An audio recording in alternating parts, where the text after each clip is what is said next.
intro. What's going on, everybody? Troy Rawlings here. Welcome to another exciting episode of Meet the. And it's weird because we want to try to meet the in person because this cat we live in the same. We both in California. Right. But big ass butt.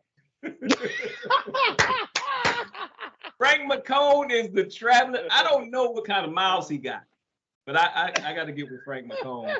You might be able to help me with. We'll talk about that offline. Because Frank McCombs travels around the world. Anybody who's a Frank McCombs fan, you're a hardcore loyalist when it comes to good music. I'm trying not to cuss throughout this thing because I was like, good. Go on and cuss, man. We yellow good boys. fucking music. Okay, good fucking music. That's how I talk. That's how I used to talk. But we're gonna go back and talk to Frank about, where this all started. Musician, accomplished musician, was an accomplished musician for years. I don't know what came first. I'm just gonna ask you, ladies and gentlemen, Frank McCombs, what came first, the musicianship, or did you find out you had a voice? I've had a voice. I knew I had a voice from the time I was probably 3. I knew what I wanted to do for a living from the time I was maybe a toddler. I knew I wanted to sing. Didn't know what the heck it was, but I knew what I wanted to do. I wanted to sing. I didn't see piano come until 12. I didn't see drums come until age 8. I was the musician. I was a singer first, then a musician. Big lover of the Fender Rhodes piano before I even knew what a Rhodes was, literally. Herbie Hancock's Headhunters, Stevie Wonder's Innovisions, Songs in the Key of Life, Talking Book. I knew that sound, so I knew what I liked.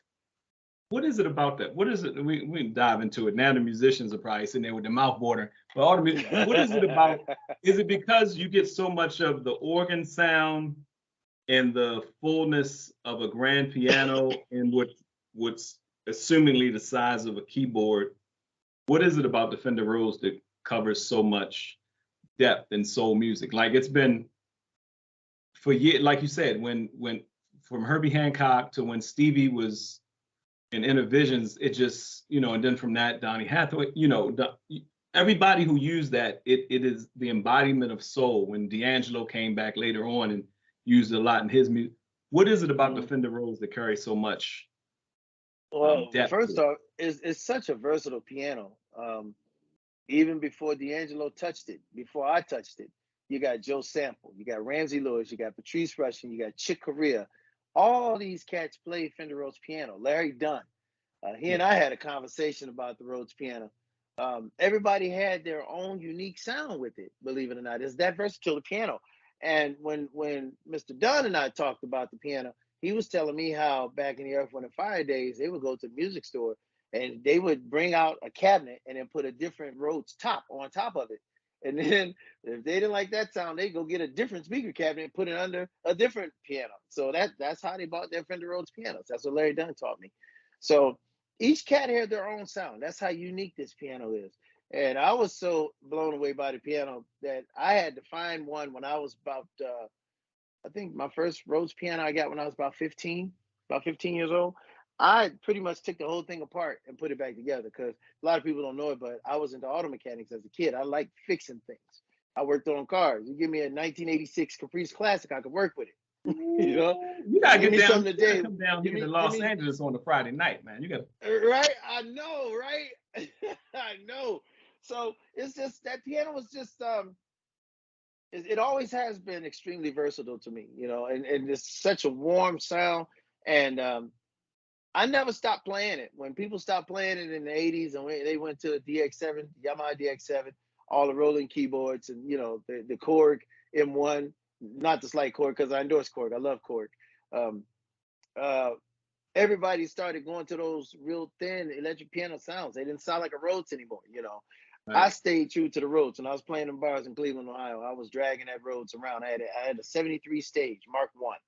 And I was carrying that thing to the gigs and they said, Frank carrying that dinosaur, but that dinosaur sure sound good.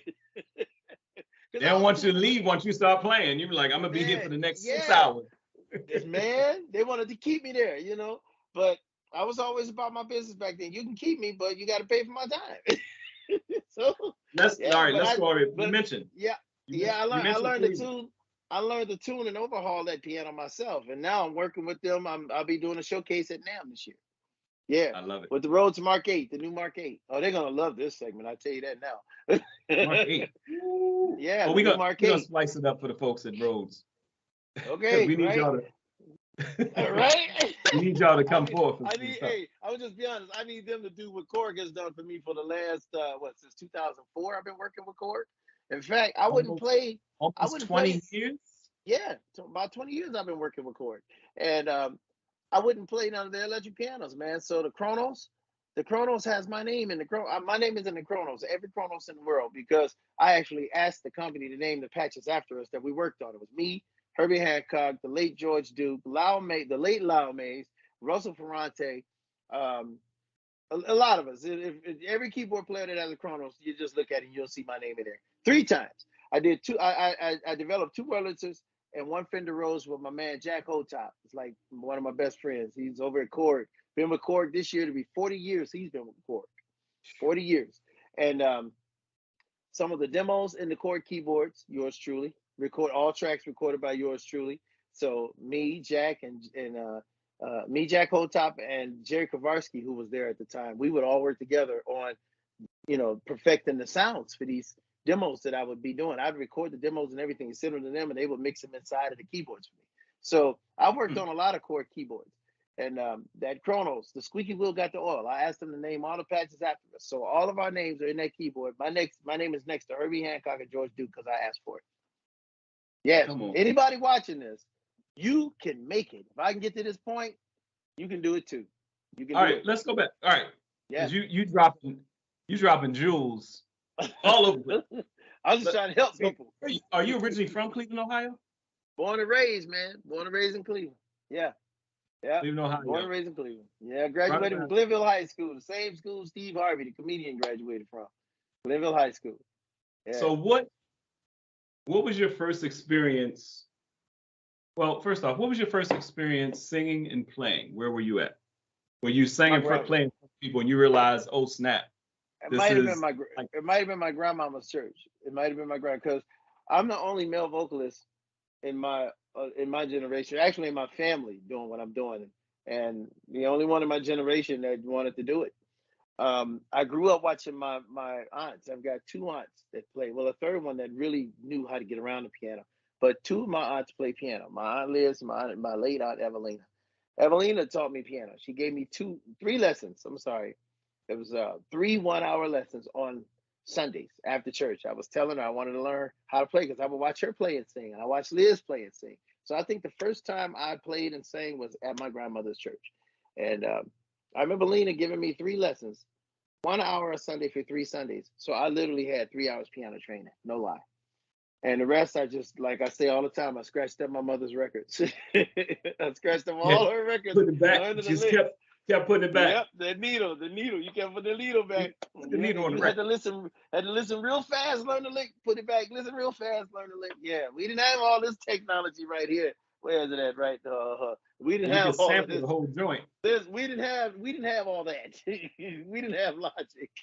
No, we didn't have that. All right, so I'm gonna Tarantino this a little bit. I'm gonna dance around. So I'm gonna jump. Let's roll. Because you mentioned something key. You mentioned something very key. Did you ever have a major deal? Because as far as I know, you've always been independent. Mm-hmm. Yeah, I did. Outside of Buckshot and Plump, outside of. I had two major deals. I came into the business as an artist on Motown in the early 90s. Yeah, what I did was I left Cleveland after touring with the Rude Boys, Laverne and the OJs in September of 91. All of 91, I toured with them. September of 91. Slow down. Did y'all hear with it? So you were touring with the Rude Boys, Laverne, and the OJ. And the OJ. So I was the musical director for the Rude Boys, who opened for Laverne, who opened for the OJs. So it was all Cleveland on the road. So that was a 91, my first. Written all over your face. Y'all remember that? Absolutely. That was a big hit, man. They don't know nothing about that. They too young to know about that. Big hit for the Rude Boys, man. So 91, I was 21, actually 20, turned 21 on that tour. after touring with the Rude Boys and Vernon O'Jays, I moved to Philly to work with Jeff and Will, Jazzy Jeff Will Smith, and then ended up landing a gig as a session musician at Philadelphia International Records, thanks to my boy Mark and Sherman Byers, their brothers out of Philadelphia, who took me down to Philly International. Was like, hey, check this kid out, walked me right in there. Hmm. Mark and Sherman got hustle, man. Them boys, they got me down at the Philly International, and Mr. Gamble, like, was like, come on, let me hire you right away. And I had a gig, so they ended up helping me get moved right on 13th and Spruce, and I would walk up the street to Broad and Spruce, right on the corner where Philly International used to be. Now it's a big high rise, man. I cried when they tore that building down. But that's why I was, as they say, discovered by Steve McKeever, who found Jill Scott years later, signed her to Hidden Beach. That's the same guy that found me, but signed me to the Mojazz label, which was the jazz division of Motown. I So remember. November 9th, 1992, that's the day I moved from LA, from Philadelphia to LA and never looked back. First Mm. celebrity I met was Kojak, Telly Savalas. Telly Savalas. What you know about Telly? Kojak, boy. Who loves you, baby? Where's my? Yep. I got a That was lot. I the had a first lollipop in here celebrity. somewhere. That was the first celebrity I met, man. Telly Savalas, because they put me at the Universal Sheraton, and he was there in the lounge bar area, and I went there to the lounge bar area to have some lunch, and saw him, and I walked up to him, got a picture with him too, with my Mojazz hat. I gotta Was he as find it, man. cool? Was he as cool as he seemed? Man, he was the coolest dude, man. He was so cool. Sat and talked with me for about 20 minutes, and that's a long time for a guy like that, Yeah. Yeah, yeah. I'll never forget Telly Savalas. That was the first celebrity I met when I moved to LA. Yeah. When y'all ask But me why you say baby so much, it's literally because of Telly Savalas. Who loves you? who loves you, baby? With the sucker, the little lollipop. I was looking for a lollipop. I was like, that's gonna be my I'm theme always this watching Sunday. Kojak. I'm always watching Kojak. Me TV or Get TV, one of them TVs. I'm on it, man. I be watching it, man. So yeah, so I was with Motown, stayed with Motown for about 3 years. Did two different projects, and one didn't see the light of day, and the other one saw the light of day some years later illegally. I did an album for them in '95. Yeah, 1995, I did a record for Motown, and when they actually got bought out by Polygram for millions of dollars, and when they got bought out, the little guys like me were forgotten about. So I learned from Patrice Rushen during that time. She said, if you don't have favor with the president of any label, you don't have favor with the label. And that stuck with me, man. Patrice told me that, and that stuck with me to this day. So it just And so was it a happened that time Gerald Busby, when at that it was 95, 96? Yeah, that was the 95. time when the labels were becoming extinct. Slowly but I think surely. that was right Yeah. before Michael Jackson. I think right before Michael Jackson came out and was like, Tommy Mottola is the devil, and no one. It was like, because if Michael was being treated like, Yeah. Yeah, man. It was. I think that might have come just a tad later, but no, he might have been going through it because it a was lot of things because happen and by they the don't come time out. So I think it was 2000 when Invincible came out, yeah, something so like this that. happened. This happened right before that. This was around 95 when labels were going through at the time, and the style of music was changing. And they signed me to the Mojazz label, but then there was a new A&R guy. I won't say his name because I don't believe in exploitation, but I do believe in telling the testimony. There was a new A&R guy that came in because as I was going out, Clarence Avon's people were just coming in, and there was a guy who became my new. There was a dude that became my new A&R dude. And I'm recording this record in '95, and he would never come down to the studio to hear anything. We recorded like 11 tunes, no, 9 tunes. We recorded 9 tunes, and right after we finished this 9th tune, he shows up, and he starts to listen to the music. He listened from the first tune to the very last, and was like, didn't make a comment at all. But as soon as that last song went off, we're like, yeah, what you think? What you think? He said, where's the bagging? Where's the pleading? Aren't you from Cleveland? I was looking for Gerald Levert. Where's We said, go back to your cage, man. You're just a jungle monkey. Get on out here. Going back to your cage. We kicked him out the studio. Man, I was bummed for about a week after that. Yeah. So, and we're talking about, I'm 24 You years like get old, out. going You on like 20. I actually work Yeah. here. Get out. You get out. Yeah, no, he came to the studio. We put him out of the studio. That's what I'm He came saying. to the studio. Oh, yeah, get out. No, you're not. No, get out. Go. Yeah, man, he disappointed me. So, um, as the label was making their transition from president to president, new people coming in, and the record label being sold for all his money, Gerald Busby gave me the opportunity before he jetted. to get out. Mm. And he said, Frank, do you want to stay? You want to go? I'm going to give you the choice. I said, I want to get out of here. If you're not going to be here, I don't want to be here because I don't know what's happening. I've given this label 3 years already. I can't get that time back. So I left, and then I got a call, and I know it was Steve McKeever. Either Steve McKeever or Patrice Rushen. One of the two did it. Put me in touch with Branford Marcellus. There was a gentleman named Tiana Gomez that I heard from, and Steve McKeever's By this time, it's about secretary. 96, 97? 96. I get a call saying that no, actually it was sooner than that. It was around 90. Yeah, 96 because I did the record for Motown. So it was around 96. It was right after that. And I got this call that Branford Marcellus is looking for this vocalist for this group called Buckshot LaFunk. I was like, I don't give a damn what it's called. I can't make it out, but if it's Branford, I'm doing it. Let me get over my bitterness so I can get this gig, right? So I ended up getting this demo tape from Tiana Gomez. Is his name, Tiana Gomez. And it was a song by Elton John that he did around 72 called Mona Lisa's at Mad Hatter's. And Branford needed to hear my voice. So I get this cassette, and I'm listening to the cassette of the original. And it's like, I'm on the Lisa's and Mad Hatters, Sons of Bankers. It's like real slow and stuff. But then I get this demo from Branford, like, boom, boom, boom, boom, boom. And I'm like, how in the hell am I supposed to put this to this? I'm gonna figure it out. Right? So I experimented on how to sing this tune. You know, I listened to what Elton did, and I wrote down the lyrics, and then I listened to Branford's, and I just kind of played with the melodies till I got something that I thought was hip. You know, being a musician, knowing Branford's a musician, let me come from a musician's approach and not just a vocalist approach. Right. And I get in the studio, I meet Branford. No, I didn't. I went to this house that was up in the hills because he was still working for the Jay Leno show, NBC, the Tonight Show, rather. And I demoed this song. And about 2 weeks later, I get this call. Branford wants you to meet him in Culver City at Sony Music Studio. I was like, okay, cool. So I get to the studio, and inside of 45 minutes, I cut this song. Done. And Branford says to me, man, for all this money I'm paying you, I plan to work your ass all night. Those are his words. How many more songs can we get? You doing 45 minutes a song? Let's go. Exactly. You know, hey, you gonna pay me for each one of them too. That's right. So I'm like, bring me all your tithes and offers. So I said to Branford.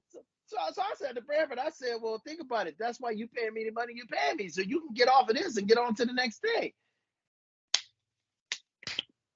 And we were cool ever since. Saved him some money. So fast forward to and I'm telling all this for a reason. Fast forward to going on the road. I didn't know he was gonna have me go on tour.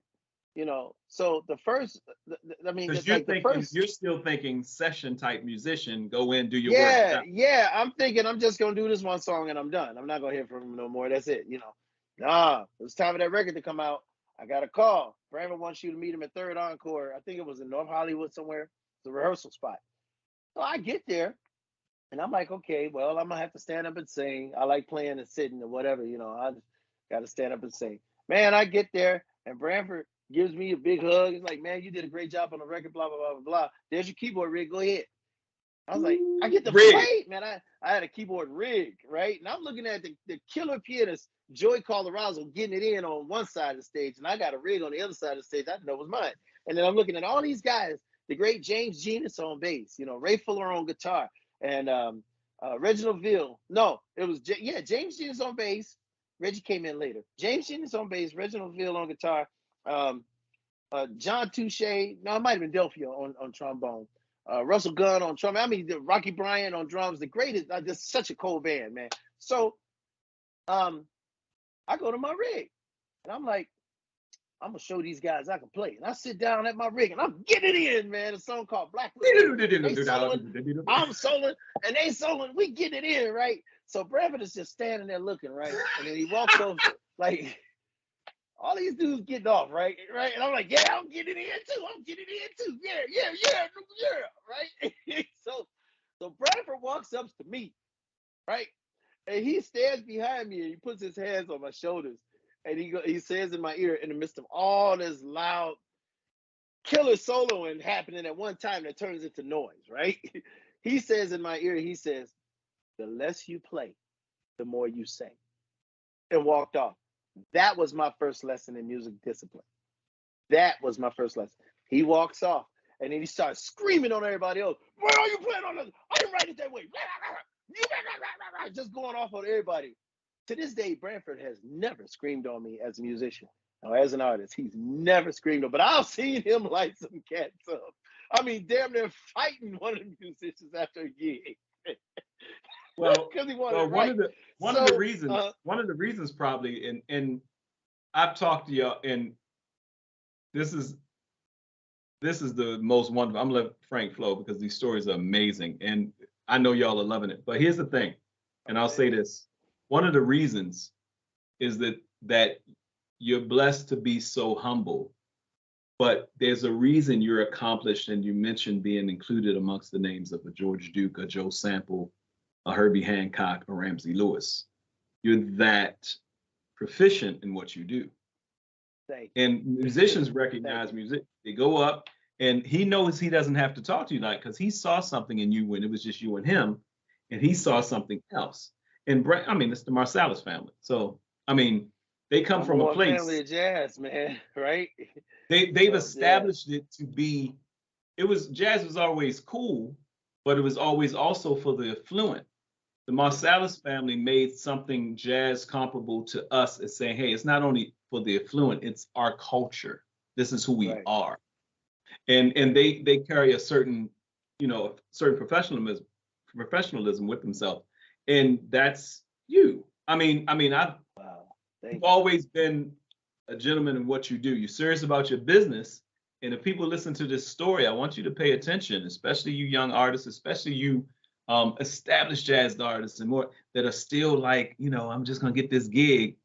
Well, you're talking to somebody that had, and which I remember Mo Jazz. I did not know it was Motown, and then they converted over. But someone who has been established as an independent artist now for 30 plus years. 30 years. Yeah. I forget how long it's been, man. I forget I've been doing this, without these labels for a long time, man. It's not always easy, but when I look at my freedom, I'm happy until I can find the right label that gets me. But fast forward to Columbia. When Buckshot actually went on the road, it was a different set of guys. Some of these guys were swapped out because we were actually rehearsing for the premiere of the album, the self-titled Buckshot the Funk debut. Right.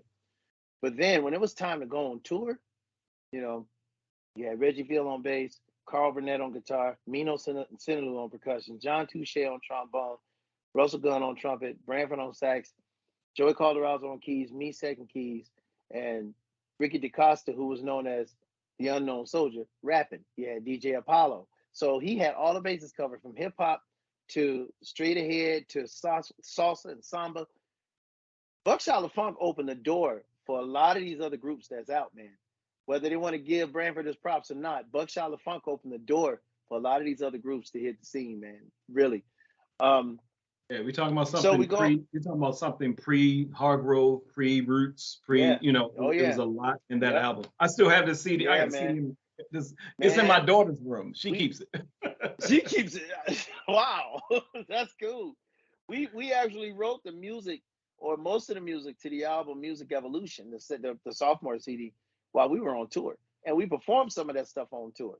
What got the great applause, we kept. What didn't get a great applause, we, or should I say Branford did most of it. He revamped until he got the applause he wanted. And then there were things where he was like, we're going to scrap it, But then there was a song called Another Day. Turned out to be a big, big hit. What happened was we're on the road. And we're somewhere in Europe, right? And we're on our way to Finland.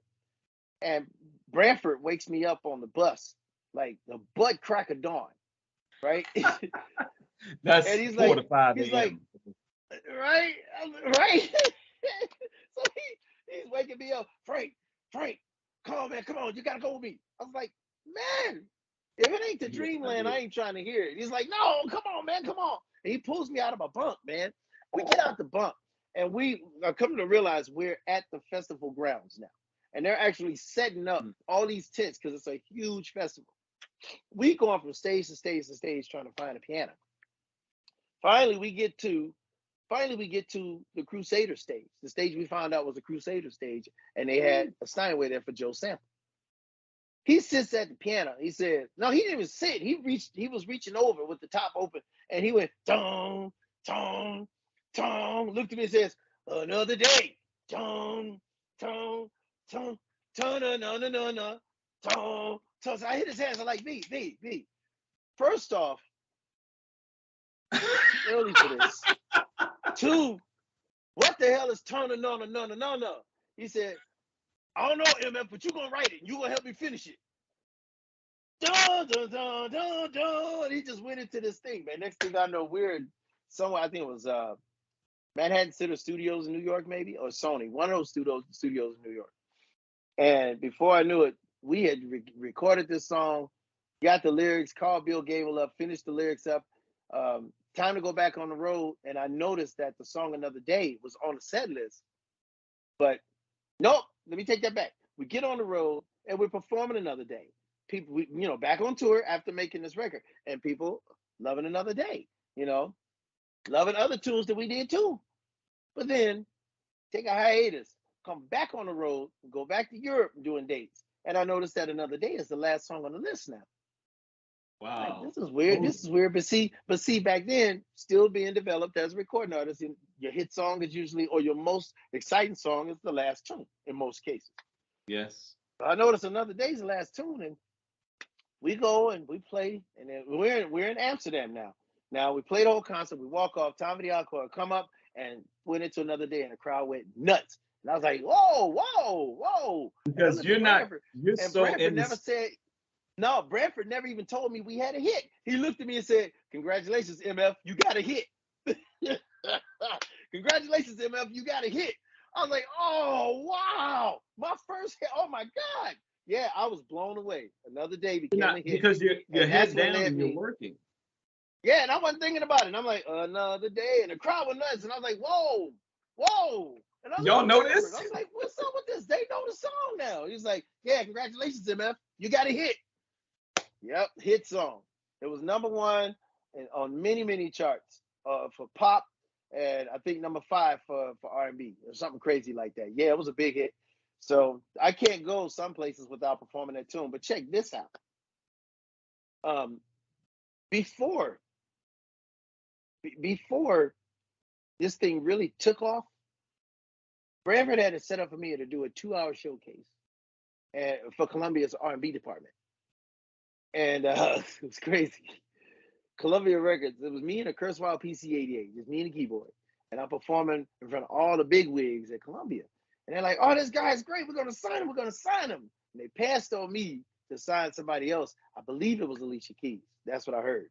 And obviously didn't do nothing with her. She went over to Jay with Clyde. Right. But that's if that was her. But they passed on me to sign somebody else, and Branford was mad.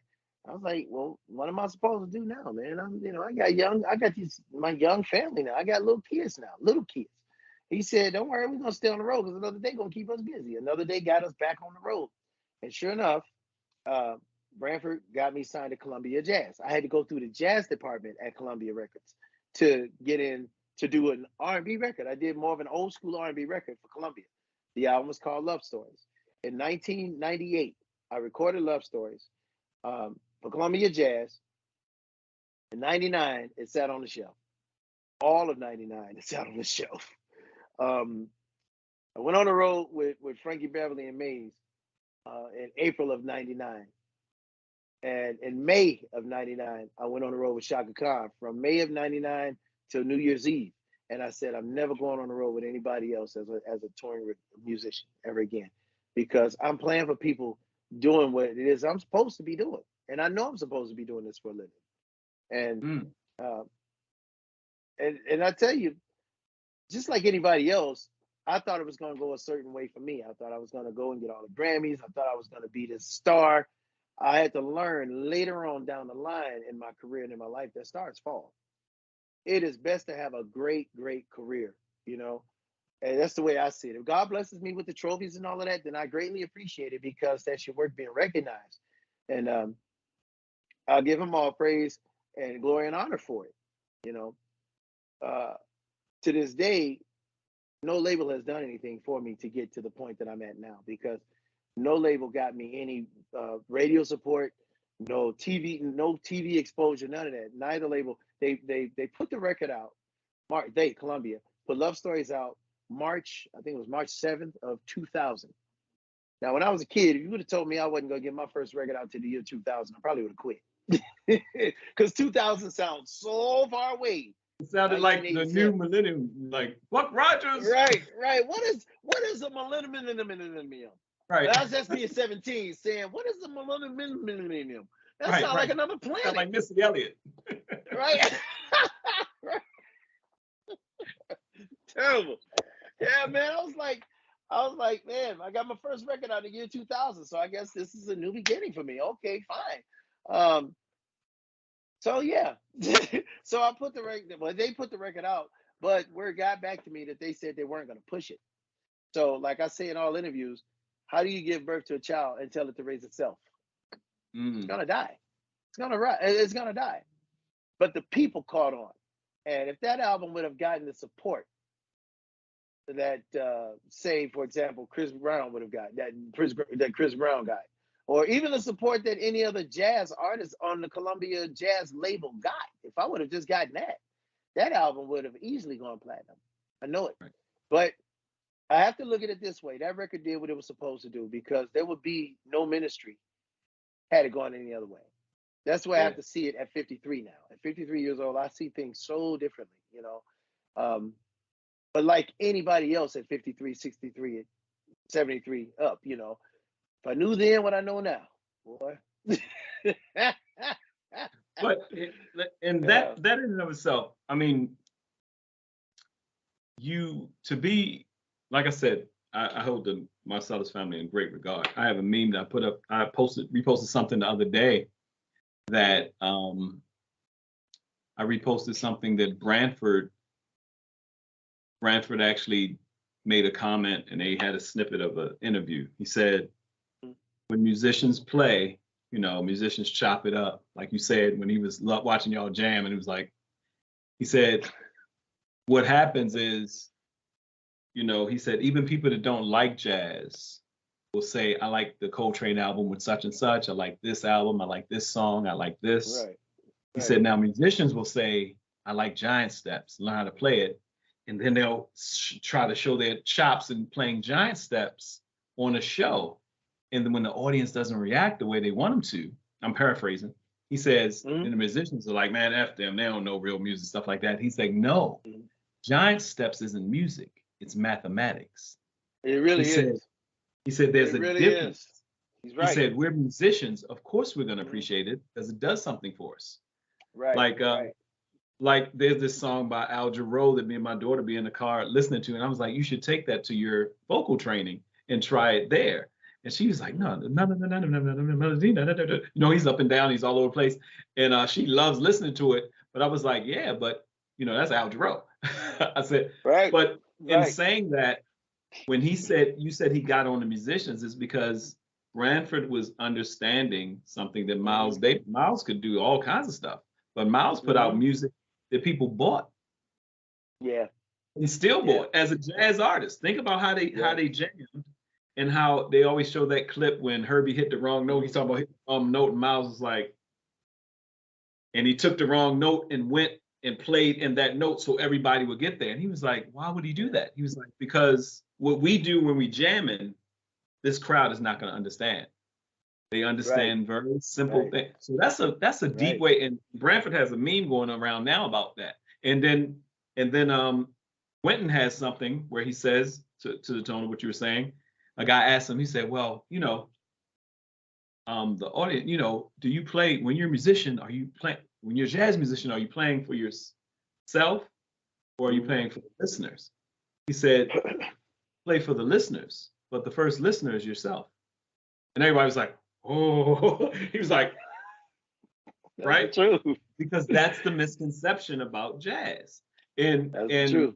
I think you've been able to seamlessly transition being a phenomenal musician. Like, for those in Atlanta, y'all already know. For those that Frank McComb fans, I ain't gonna tell y'all shit.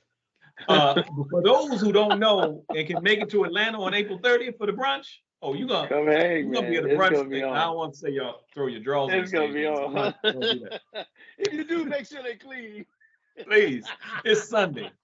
Please have some clean drawers. Don't Clean all y'all drawers. night before. No, sorry. Hey, I'm listen, sorry. I All don't y'all want night the before draws. people. Listen, I don't want the draws after you finish shouting in church.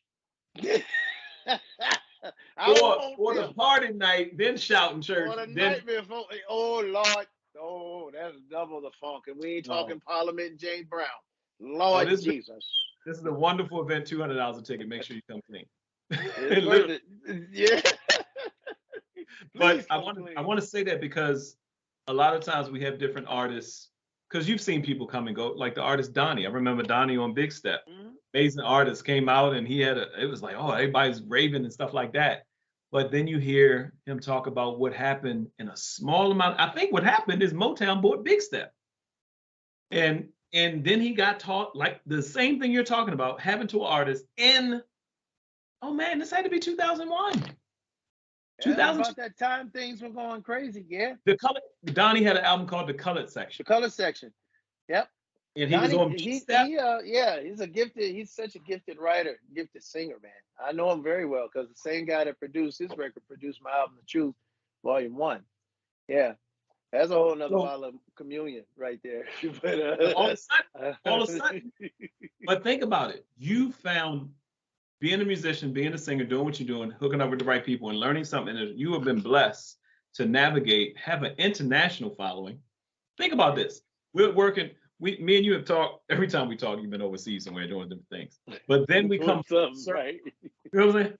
We full circle, me and VG Jazz producing shows in California. We come full circle. Eric DeWitt, good friend, passes away. His wife reaches out. We're talking about musicians. And I say, oh yeah, what about Frank McComb? Because we had jazz. And I said, well, Frank McComb is different. He's jazz and singing. And she said, let me, talk. And she said, I'll be honest. I think Eric was really telling me go this way. He said, Troy, do you know Frank was one of the last people that Eric talked to about performing? Yeah, he was.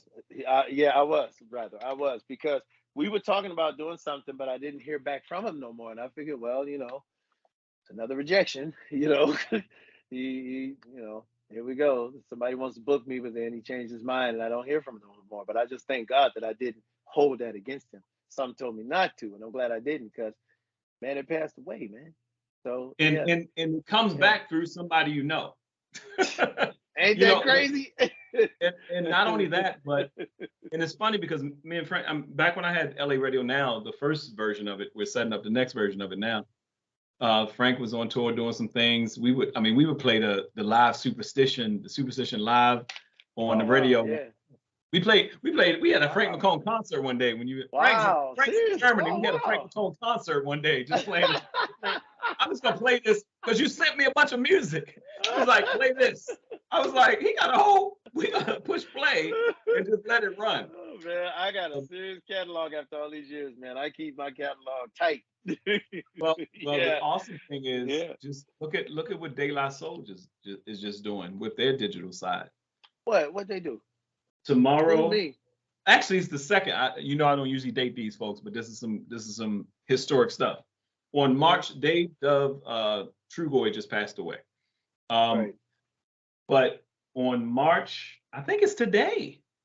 Today, March 2nd, 2023, they just released. They negotiated a deal because Tommy Boy was holding some stuff. They had some crazy stuff going on. They negotiated a deal and they're releasing all their stuff digitally. De La Soul was never available digital. Wow, really? I didn't know that. Wow, I never thought. You don't think about it because their music is so much a part of culture, but we forget we're watching. Oh yeah. Wow. It's never available digital. So all of a sudden, everything.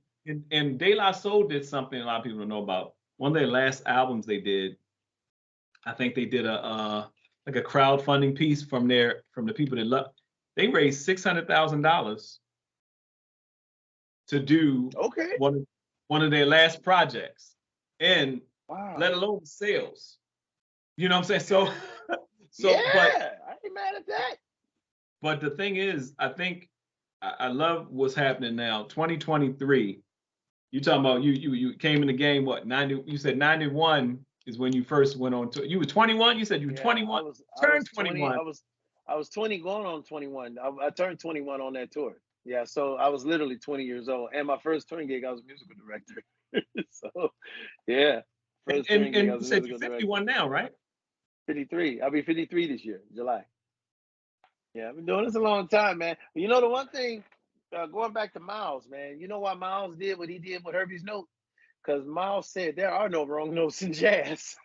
Right. Right. So he took that note and made some. Miles, I think it was Bradford that actually schooled me that Miles would take pieces of people's solos and make melodies of them and be a whole damn song. Yeah, yeah, man. You Yeah, hear Miles something was like, something else. yeah, that's amazing. Yeah. So do you still I'm gonna take a piece of that. I'm gonna make a whole song out of that. That'll be the melody for my new song. now do you still work with Branford sometimes as well? Or- I haven't seen Bradford nor talked to him in a good minute, but yeah, Bradford's been on a few things of mine. Like the record that I did for Motown, I call it the 1995 bootleg because it was bootleg for $50 a CD in the UK back in 2003. After I released, um, right after I released Love Stories and then The Truth Volume One, um, the producer of that record from '95 was pushing it behind my back in 2003. As I was pushing The Truth Volume One, he was pushing that Motown thing behind my back. So yeah, so I Now just what is it turned. about Oh, what go is it ahead, go ahead. about the UK? Because you mentioned something I Tank and Jay Valentine have an amazing podcast I love called R&B Money. They just had Estelle on there. And Estelle was talking about the difference between the UK and America. And what is it about the UK? She gave some good examples talking about how the UK appreciates, goes hard for, and advocates for music, especially R&B, especially jazz, just good music. Mhm. What is it about the UK that you found so much uh, success in? Artists have always went over. Tank talked about how he was jealous because artists he would be singing background for would go over to the UK, and he was like, I want to go to the UK. Right, What right, is it about the right. UK that's so different from the States? Well, from my point of view, from my experience in it all, from what I've seen, looking, I would have to say, looking through the eyes of my own career, um, the UK, I believe they are so big on my style of music, more so than my own country, because my country is pushing everything but my style of music. They're pushing anything that's more When of you a say your trend. style, you mean instrumentation, you mean jazz, When you I mean vocal. say I'm a soul jazz recording artist, I'm not pop. I'm not all these other branches of R&B. You know, I would consider myself adult contemporary if I had to call myself something in regards to R&B. But then I'm extremely versatile. An extremely versatile artist who's not afraid to step into my versatility and push it. I mean, I can put out smooth jazz music, which I've done. I've put out smooth jazz singles. I put out an instrumental record I'm not even singing on. It just did a remastered version of it and re-released the album, a tribute to the masters. Um, I'm not afraid to go anywhere musically except for classical. That's not my thing. Classical, opera, that's not my thing. I'm not going in any arena that I know I'm not good at, that I don't specialize in. I'm not touching it. But Right. I've always wanted to do country. I ain't afraid of that. I've worked with Will Smith and Jeff. That's rap. I've worked with John P. Key and Fred Hammond and gospel. I've worked with Frankie Beverly May, Shaka Khan, George Benson, Tina Marie, Philip Bailey. I've played for them, worked with some of them in R&B. I ain't afraid to go there. You know, Najee and jazz. You know, so um, what I see is America pushes certain types of music to the people, and it just so happened that my style of music, they'll tell me that there's no market for me. But if it wasn't a market for me, I wouldn't be here. I wouldn't have a catalog that I'm selling to people. I wouldn't have a cold following. You know, all I need is somebody to come in and take what I've already established to the next level. I got a career. So obviously there's a market. Anybody who's buying your record, there's a market for it. That right there tells you. But And if you see, the can't stay off the UK, road, you're still the and I'm most always travelingest gone. Man, my hoodlum wife that I told me. know.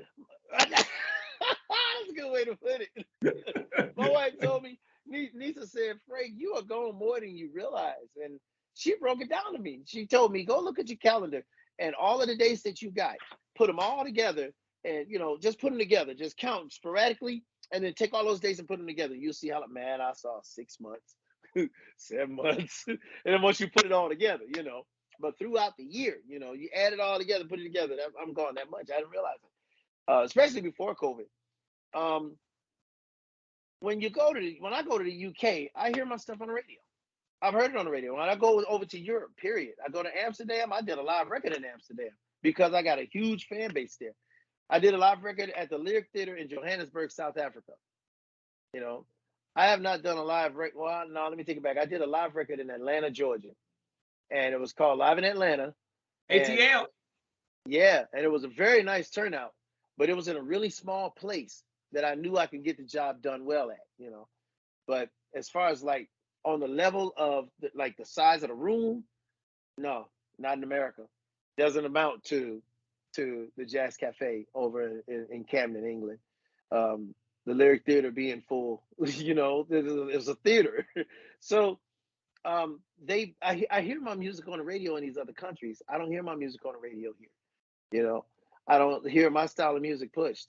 And I'm not, how do I say this? America wants to put me in this classification that I know I'm not in. I'm not a neo soul artist. Right. I hate that term. I'm not gonna lie. I hate that term. I am not neo soul. Right. I am a soul jazz recording artist. I play and sing soul. I play instrumental music. I play jazz. Maybe not straight ahead, but it's jazz. It's instrumental, so they're gonna call it jazz. Whatever is instrumental is called jazz.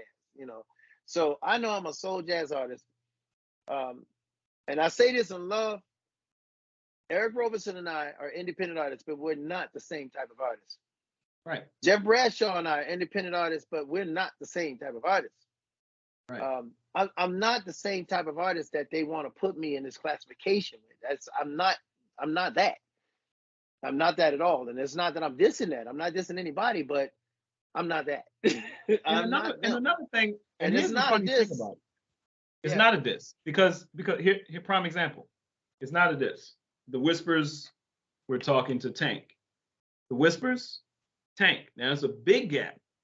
Mm-hmm. The thing is, it's funny you mentioned Chris Brown because Chris Brown, Frank McComb, big gap. Frank McComb, Trey Songz, big gap.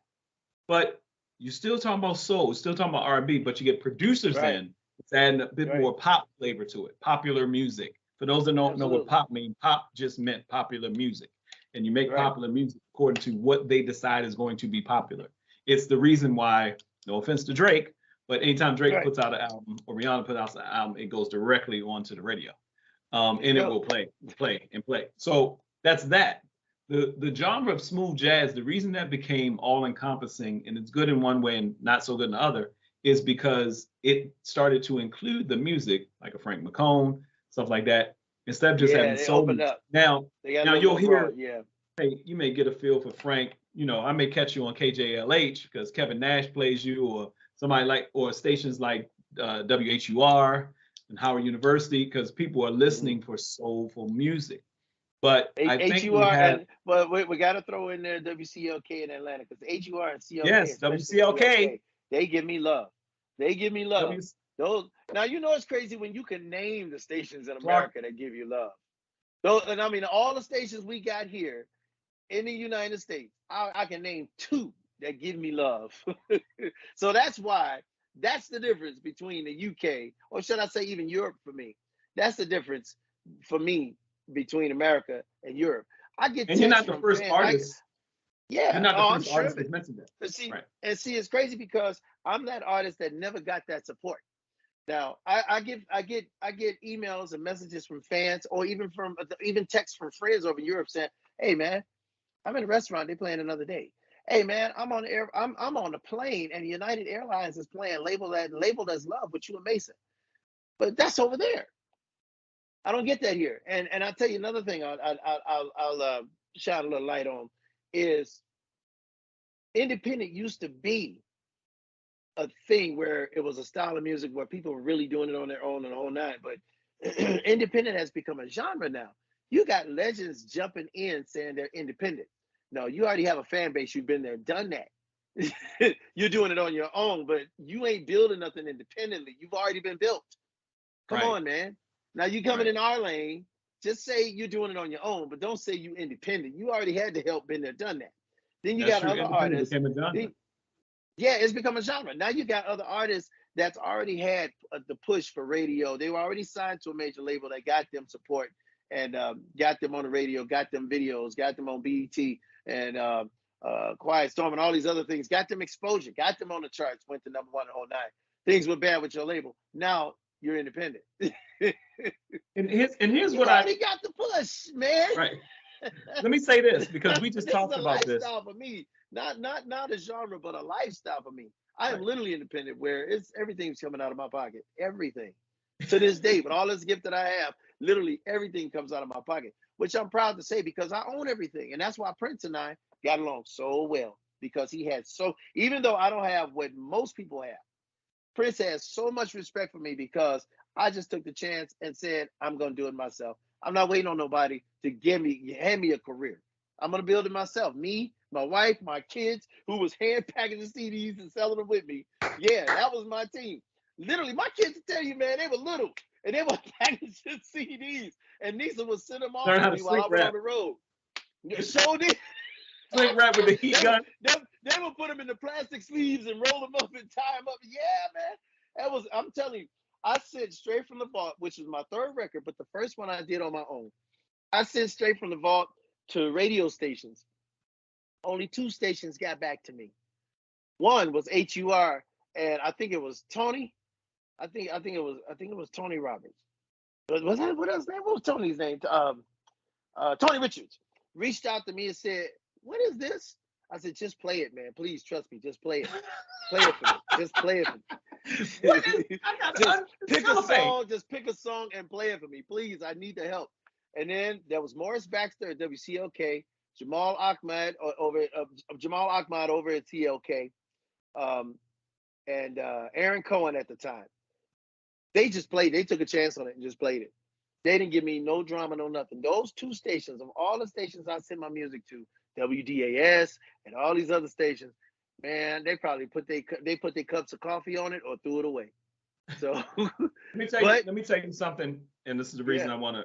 It's like a full circle moment. It's funny because there's becoming such a huge appreciation of musicianship, instrumentation, kids going back to school for music.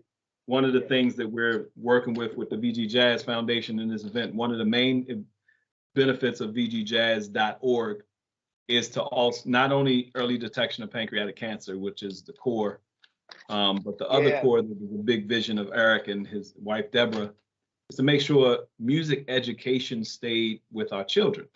So I want to mention this because we were made for us. All of a sudden, you're doing the music, you're doing your thing, you're touring, and you do the song "We Were Made for Us." Why do you think all of a sudden "We Were Made for Us" became a big hit? All of a sudden, this song comes out and it's another hit. You got a music video, it's a feel. I think it's because of the love factor. You've always talked about love, so that's why you're always gonna be your number one. You're number one. So you always.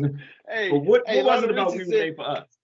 Lionel Richie said the subject love will never go out of style. I never forget when I heard him say that years ago. So, and he wasn't scared to do a ballad. That's how I look at you. Not at all. I look at you like not at all. like Lionel Richie. His whole group said, "Man, you crazy." He was like, "Why you keep doing these slow songs?" He got the most number one songs ever in Motown history. He's the one artist that has more number one songs than any other Motown. Wow. Smokey or Steve.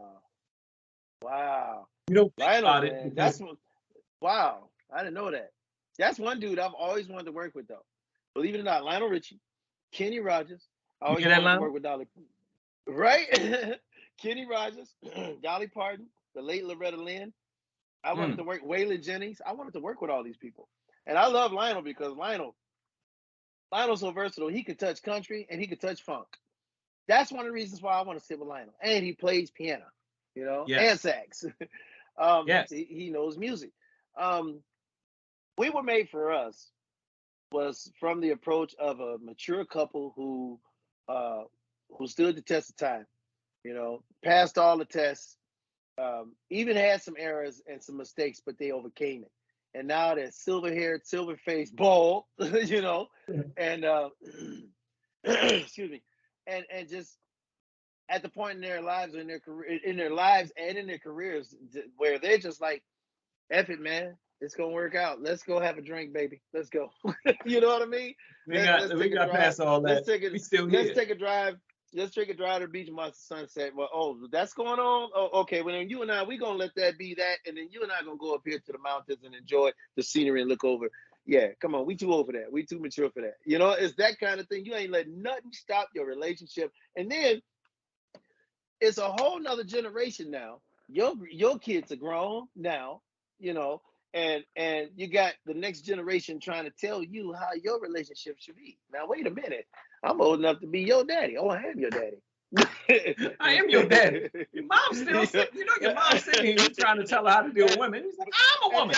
And it's no slight to Mario and Frank, my own kids. I'm just saying in general, you know, you got the youth trying to tell you how you need to live because it's a new generation. But just because it's a new generation, listen, knowledge is something you get in a book. Wisdom is what you get from living what's in that book. You know what I mean? You get knowledge from the books, but you get wisdom from living it. And once you've lived and you try to school the next generation, either they're gonna listen or they're gonna try to tell you what it's about because they feel, you know, this is my society, I know. Well, that's cool, but we're making it through your society because we've already lived. We already been there, done that. What you doing? It's just a new society. Just teach me how to work this phone. That's all. But other than that, you ain't gonna tell me. It took us about an hour to figure out what platform to be on. If we had a young person in here, we're like, y'all stupid. We was trying to decide. Oh my God, you and I were fighting. I was like, wait, I think this is better. You got your Wi-Fi on? We yelling like kids in here. We yelling at each other. We yelling like he upstairs and I'm downstairs. You got the Wi-Fi? Right. No. You hear it now? Oh my God. But if our kids were in here, boy, we wouldn't have that problem. They're like, move. Right? Jeez. Man, I'm telling you. Here's the thing you said. You said this, and I wanted to finish this point. You mentioned about Eric, you mentioned about Jeff and some of the other things. The thing that's so amazing about your career, and I know it can be frustrating because I've gone through the same thing on a comedic level of touring, stuff like that. But the thing that gave me pause and that gave me contentment is the fact that taking a beat to actually, what you mentioned, our children. Mm-hmm. The time that we get where it seems like they're growing and we're staying in this holding pattern, but we're watching them grow and become these adults. Even my daughter's younger, and watching her, it's the patience that I'm learning to have with her. I realize is the same patience that God has had with me. God don't have a time limit on us. So he's and what we see is all of a sudden a hit like this comes forth. All of a sudden, there's a market in places like Meet places like R&B Money. We're gonna get you on that podcast. Watch. Things like that where people have been saying, man, this cat right here, you've been doing this, you've been touching it, dealing with different people. You're one of those artists. You know how many artists? It's funny because when we're in our own mode, we're like, man, I wish this, that, and other. And this artist looking at you like, man, how can I get in Europe? They looking at you like, you always touring over there, man. How can I get over? Matter of fact, I think it was Mindy Abair or Candy Dulfer brought you on stage to do Another Day. Candy. And I was watching. It was a lady. We said Ladies of Soul. Candy Dulfer. Ladies of Soul. We all have I let it run. I let my YouTube run on jazz and stuff, and Frank's songs pop up because I love your stuff. But said it was Candy Dulfer. It was Ladies of Soul. Yeah, Ladies of Soul. Ladies of Soul. It was Trey Jones' house, Candy Dulfer, Glennis. It was Glennis Grace, and Lisa Romley. And I'm missing somebody. Bergen Lewis. And then on that particular year, because they did it, I think they did it for a number of years, and each year they would have different guests come. And the guest for that night was me, or for that run rather, it was 3 nights in a row. It was me, Olita Adams, and somebody else. I forgot. But anyway, 3 sold out nights, 10,000 people a night at the Ziegler Dome, off the chain. And Where's I that? tell you that Amsterdam, Netherlands. And I think it was that third night I found out that we lost Al Jarreau right before I went on the stage. Oh, I was so bummed. Because Al was the nicest guy, man. He was such a cool dude, man. Man, every time I'm like, Frank, hey, Frank, give me this big old hug. Al was the coolest dude, man. Me, Al, and George. I was so happy to be a part of their friendship because they had been friends since the 60s. So for them to embrace me, I'm like, hey, like some gangsters, you know. I was listening to Jeffrey Osborne was talking about how Jeffrey Osborne is I got a chance when I was doing one of the concerts I did in Baltimore. It was Morris Day and the Time and Cameo. And this was before I came here. This wasn't that long ago, 2007 maybe. And which to see Cameo, I mean Morris Day and Time is Morris Day and Time. They do their thing. But Cameo, when you say those bands that just take over the stage and they I can believe it. Boom, boom. You just listen to the bass line, you in the back there like, oh Lord. Yeah, so oh yeah. But I interviewed Jeffrey Osborne because I was doing a Skip Scarborough Award. And I had Skip's wife, Alton McLean Scarborough. He had passed away. Skip was one of those artists I met. He lived in Baltimore. I met him, and he was just a gracious, humble dude. And I thought it'd be dope to give a Skip Scarborough Award, and gave it to, I think, his wife.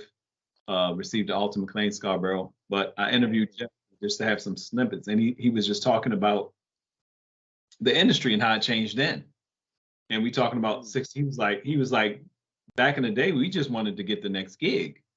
We wanted to have our live performance so tight that the gig would, and I tell people this, a bunch of people buying tickets for the Atlanta, don't forget, you'll see it after this interview, you see the information for the Atlanta show, and we got some snippets, you'll catch it all over online everywhere.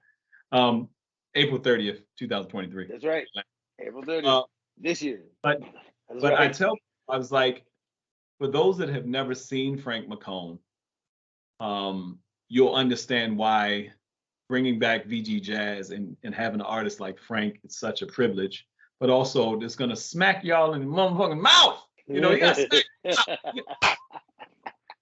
That's what jazz, soul and jazz is supposed to hit you, and when your eyes tear up, you don't know what's going on. You want to get up and don't come to the show talking, because that just might happen to you. No. You come to the gig talking. At the Four Seasons, the food is going to be amazing, but that music is going to smack you in the mouth. But it's going to sock you. Because when you go out and perform, you leave it all out there. You leave it all on the stage. Man. Yeah, man. Because I look at it like this, man. People paying their hard-earned money, you know, to be entertained, and at the same time, it gives me an outlet. You know, all the stress, everything that's in me. It's my opportunity to put it out. It's a therapy. Everything. It's therapy for me. So they just paying to see me go through therapy. All right. We got, because we can go on for 2 hours. We're gonna do a part two. But you got some keys behind.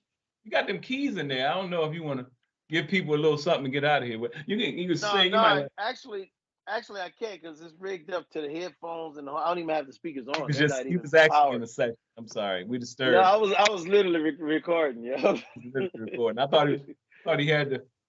But when you I got the rig up, but the speakers are not. They're not even powered and plugged up.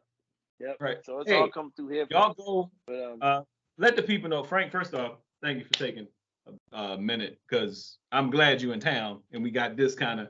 Definitely, because we've been trying to do this for how long now? But I was on the road. I was trying to come in instead, you know. But then I was just on the road and running. I'm doing like this. So 2018.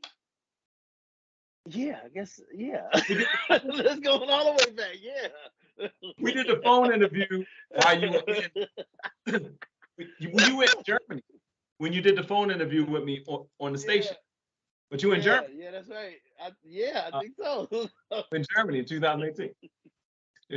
Oh my God, man! But let people know how to get in touch with you. Let them know how to get your music, your catalog, everything. Well, for bookings, you can email FM, my initials, FM Concerts with an S, fmconcerts@gmail.com. Instagram, Facebook, Twitter. That's search my name. You know what? I got a one-stop shop for you though. Go to frankmccombmusic.com. There you will find my Bandcamp, my Patreon, where everybody can pay like $20 a month to get exclusive video footage that the public won't get to see. It is strictly for those who support me. $20 a month. I'm literally getting my Gary Marshall on. I'm literally getting my Steven Spielberg on. Well, I'm actually collecting my own footage, everything, and putting all my little productions together and putting them on Patreon. $20 a month gets you backstage access to my career. My Bandcamp, Patreon, Instagram, Facebook, Twitter. Those are the only ones I have time to keep up with. My apparel, my FM hats, Booby Scoop Music hats, sweatshirts, t-shirts, 3104 Customs. The link is there. And ask for Sherry and tell her I sent you. No, not Sherry. No, take that name off. That's old. Chris. So edit that for me. Ask for Chris. Chris Scherer is her name. Yeah. Now Sherry's somebody else I was working with, and yeah. So edit that for me. Yeah. We edit out the show. 31. Yeah, pull that out. Yeah, I don't want them getting no play. Chris Scherer. Ask for Chris, 3104 Customs, and you'll see the email there for my apparel, my FM and my Booby Scoop Music. So everything is there. It's frankmccombmusic.com. Everything. That's the one-stop shop for everything for Frank McComb. Be on the lookout for the duet, Learn How to Love. Frank McComb and Walter Williams, the OJs. Yeah. Ooh. Ooh. Yep. This is the first I've mentioned it publicly. I always have a lot of love for the OJs. My first comedy DVD opened for the OJs. And that was back in 2006. Man. Wow, nice. At Berkeley Fine Arts, Morgan State University. Holland Morgan. Really? Nice, man. Nice. Man, I love the Jays. I always man. had mad love for them. Love the Jays, man. I'm telling you, there's some good cats too, man. That Walter Williams is such a smooth dude and such a cool dude, man. He was a big fan of mine for years. I didn't realize he was that much a fan of mine. So I was like, then keep in touch. I mean, that's what you started with. What's so funny? Yeah. But he turned out to be a big fan of mine over the years. He was following my career. When I left Cleveland and I started making my way, he was still following my career. I didn't know it. Yeah, Walter Williams. So this is a tune that I wrote when I was about, about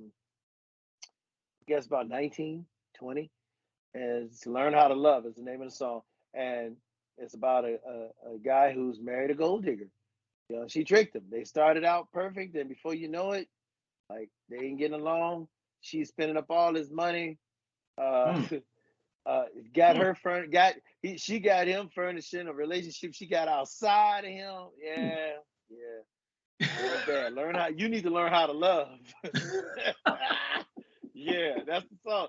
And don't ask, maybe it was the whiskey, but maybe that's what I had when I was writing it. But I was only 20 years old. I hadn't gone through anything like that. But I love good stories. That's the thing. I love stories, man. I could watch a movie and see a scene that doesn't have music in it, and I can hear the music. I can see a scene that's got whack music in it, and I can hear something else totally different. Yeah, I love. You know what? Stories. You just we got another project. We ain't gonna say it here, but I'm gonna talk to you about because you mentioned scoring. So we're gonna talk about that in a bit because that's phenomenal. Ladies and gentlemen, the one and only Frank McComb. You're gonna hear his music on this video, on the commercials to come. But go to frankmccombmusic.com and get it all.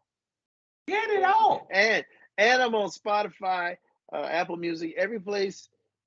Music, every place music is sold digitally, I'm there. Oh, and one last plug, if you don't mind. I had a radio show called The Living Room some years ago, and I stopped doing it about 4 years ago. And a friend of mine who has a big radio outlet gave me the opportunity to resurrect my show. But it's called Frank McComb's Living Room now, because The Living Room was all about playing different styles of music. I would go from Stevie Wonder to Oscar Peterson, to Elton John, to Billy Joel, to The Who, if I wanted to, because it was like listening to music in my house. But now, I was having a conversation with this gentleman, and I said, man, in a perfect world, I would bring my radio show back. I would call it Frank McComb's Living Room, and it would be 1 hour of nothing but Frank McComb. Because The Living Room was 2 hours, but it's just too much time trying to run a career and do everything, all the jobs that an artist needs done for them, and then still be the artist, and then still run a radio show. So 2 hours, and then picking and choosing so many other people's music to put together. It just took its toll on me. So I ended up not doing it for the last 3 or 4 years. But this guy gave me the outlet, and I don't want to, respectfully, I don't want to disrespect your platform.